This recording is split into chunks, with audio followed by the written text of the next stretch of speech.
మాఘ కృష్ణ ఏకాదశి అనగా విజయ ఏకాదశి వ్రతము చేసే విధానము మరియు వ్రతకథ. ఏకాదశి వ్రత విధానము. ఏకాదశి రోజున ప్రాతఃకాలముననే నిద్రలేచి తలస్నానం చేసి శ్రీమన్నారాయణునికి దీపారాధన చేసి ఏకాదశి వ్రతాన్ని ఆరంభించాలి. ఏకాదశి రోజున ఉపవాసముండాలి. రోజంతా విష్ణునామస్మరణతో గడపాలి. ఓం నమో భగవతే వాసుదేవాయ, ఓం నమో నారాయణాయ లాంటి మంత్రాలు జపించాలి. విష్ణు సహస్రనామము, విష్ణు అష్టోత్తర శతనామ స్తోత్రము, శ్రీహరి స్తోత్రము, విష్ణు చాలీసా మొదలైన స్తోత్రాలను పఠించాలి. శ్రీ మహావిష్ణువుకి తులసీ దళాలంటే చాలా ఇష్టం కాబట్టి ఏకాదశి రోజున తులసీ దళాలు శ్రీ మహావిష్ణువుకి సమర్పించాలి. ఏకాదశి రోజు రాత్రి జాగరణ చేయాలి.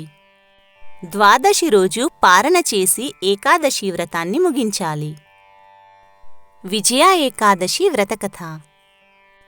ఒకనాడు ధర్మరాజు శ్రీకృష్ణునితో, వాసుదేవా, నీవు కరుణాసముద్రుడవు, కావున నన్ను అనుగ్రహించి మాఘమాసంలో కృష్ణపక్షంలో వచ్చే ఏకాదశికి సాంకేతికమైన పేరేంటి, దాని మహాత్మ్యమేంటి, దానికి సంబంధించిన కథ ఏంటో వివరంగా చెప్పండి అని ప్రార్థించాడు. ధర్మరాజు మాటలు విన్న శ్రీకృష్ణుడు అతనితో, రాజేంద్రా, మాఘమాసంలో కృష్ణపక్షంలో వచ్చే ఏకాదశికి విజయ ఏకాదశి అని పేరు ప్రసిద్ధమైనది. ఈ ఏకాదశిని ఆచరించేవారికి ఎప్పుడూ విజయమే కలుగుతుంది, జయమునిస్తుంది. ఈ ఏకాదశి మహాత్మ్యము సమస్త పాపములను అపహరిస్తుంది, మిక్కిలి శ్రేష్టమైనది. ఈ ఏకాదశి మహాత్మ్యమును గూర్చి నారదమునీంద్రుడు కమలమే ఆసనముగా కలిగిన బ్రహ్మదేవుణ్ణి అడిగాడు. నారదుడు అడిగిన ప్రశ్నకు సమాధానంగా నారదునితో బ్రహ్మదేవుడు ఈ విధంగా చెప్తున్నాడు. నారదా, పాపములను పరిహరించే మంచి కథను నీకు చెప్తాను. సావధాన మనస్కుడవై విను. నీవు అడిగిన ఈ విజయ ఏకాదశి వ్రతము చాలా పురాతనమైంది, పరమ పవిత్రమైనది, కనుకనే పాపములను నశింపజేస్తుంది. దీనిని నేను ఇంతవరకు ఎవ్వరికీ చెప్పలేదు. నారదా, ఈ వ్రతము మానవులకు నిరంతరము జయమును కలిగిస్తుంది, కనుకనే విజయ అనే పేరు ఆ వ్రతమునకు సార్థకమైంది.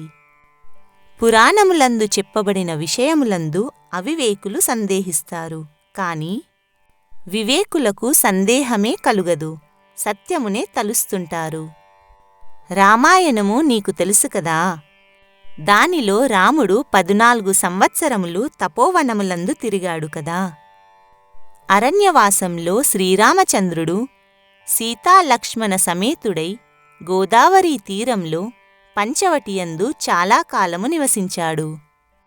అక్కడ నివసించుచున్నప్పుడే లంకా నగరాధిపతి అయిన రావణుడు మహాత్ముడైన రాముని భార్యయగు సీతమ్మను, మహాపతివ్రత శిరోమణిని మారువేషంతో వచ్చి అపహరించాడు.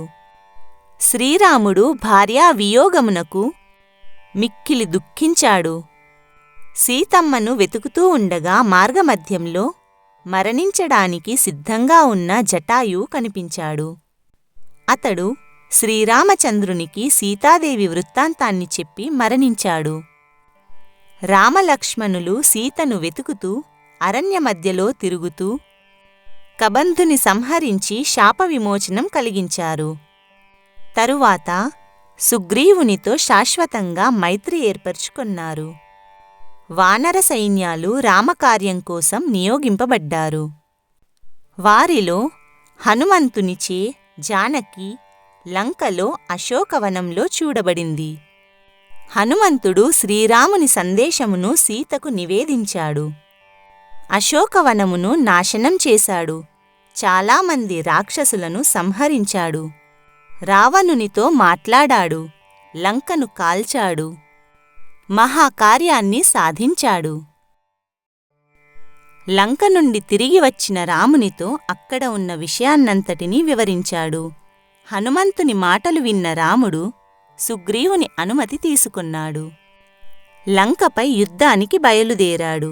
వానరులను వెంటబెట్టుకుని నదులకు పతి అయిన సముద్రుని వద్దకు చేరుకున్నాడు. సముద్ర విస్తీర్ణమును చూసి మిక్కిలి ఆశ్చర్యమును పొందాడు.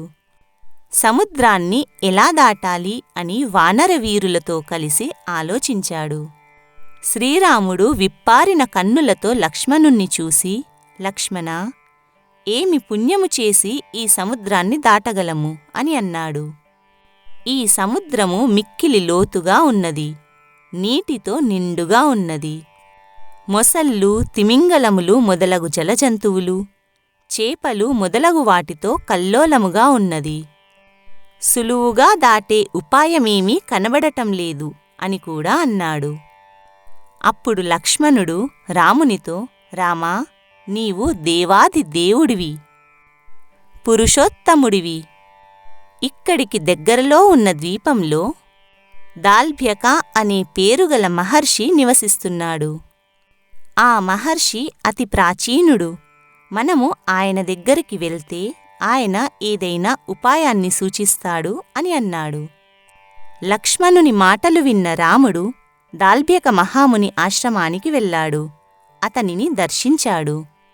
శ్రీ మహావిష్ణువును దేవతలందరూ ఎలా నమస్కరిస్తారో అలా రాముడు ఆ మునీంద్రునికి నమస్కరించాడు. ఆ మహర్షి శ్రీరాముణ్ణి పురుషోత్తమునిగా తెలుసుకున్నాడు.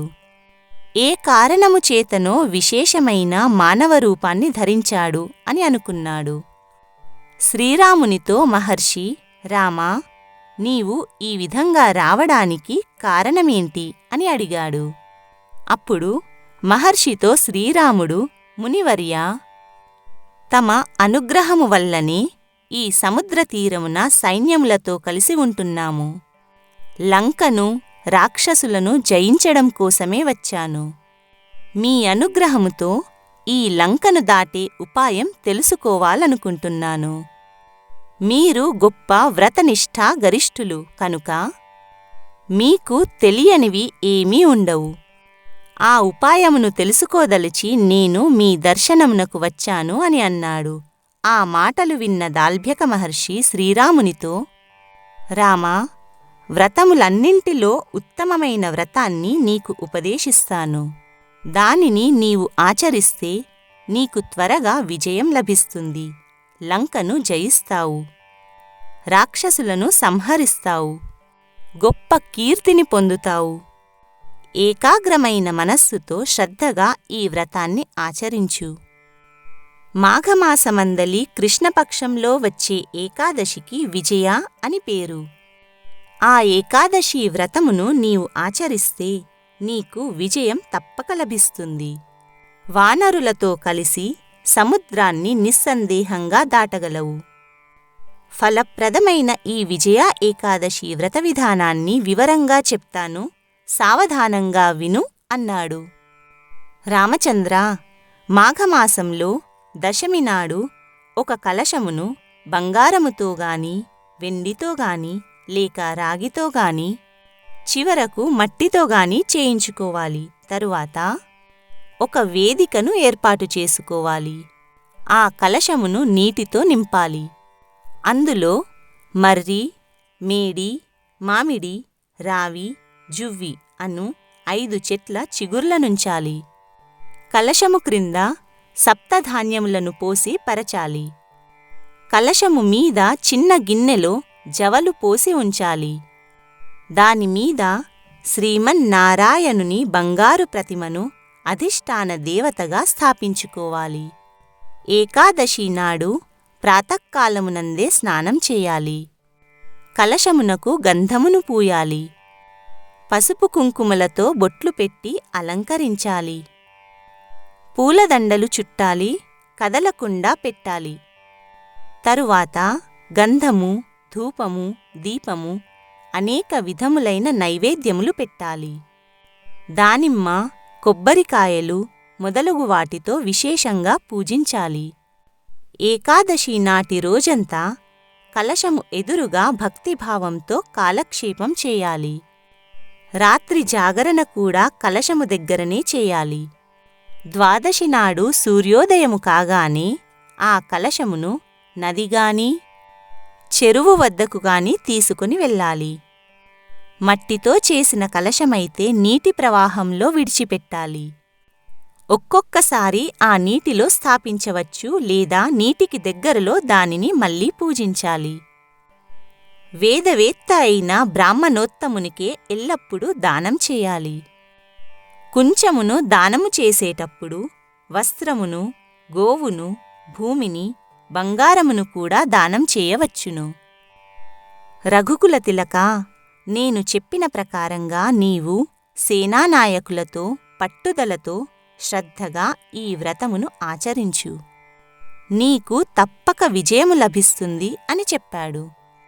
శ్రీరామచంద్రుడు మహర్షి ఆదేశాన్ని విన్నాడు.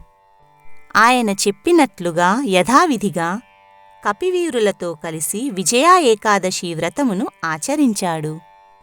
వ్రతము పూర్తయిన వెంటనే రాముడు సముద్రం మీద వంతెనను నిర్మించాడు. లంకలోకి ప్రవేశించాడు. రావణుణ్ణి సంహరించాడు. విజయాన్ని పొందాడు. ఈ ప్రకారంగా భూలోకంలో ఏ మానవులు ఈ విజయా ఏకాదశి వ్రతాన్ని ఆచరిస్తారో వారికి ఈ లోకంలో సర్వకార్యములందు జయము లభిస్తుంది. పరలోకములో అక్షయమైన సుఖం లభిస్తుంది. అందువలన ఈ ఏకాదశి వ్రతము తప్పక ఆచరించదగింది. సమస్త పాపములను పరిహరించే ఈ విజయా ఏకాదశి వ్రతమహాత్మ్యమును చదివినా విన్నా వాజపేయి యజ్ఞము చేసిన ఫలితం లభిస్తుంది.